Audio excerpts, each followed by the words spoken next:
Ini tangki yang besar pula. Ini tangki besar. Ini tangki besar.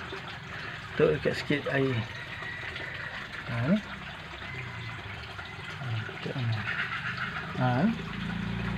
Makan. Minum. Silau. Tuk sikit ni, jari nanti dia makan. Ni semua banyak siam dengan ada ikan apa? Ikan Vietnam. Ikan Vietnam yang ada warna oranye tu warna oranye Vietnam ni tu. Vietnam.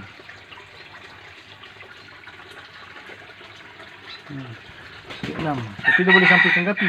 Dia garang tapi dia boleh sampaikan gapi. Yang warna oranye tu Vietnam ni.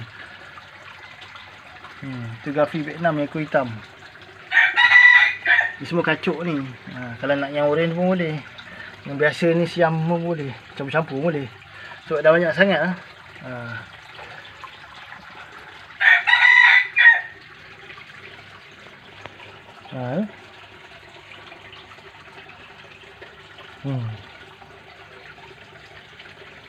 Tak nampak silau. Vietnam banyak bawah.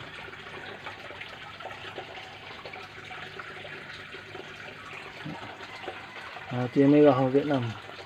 Okey.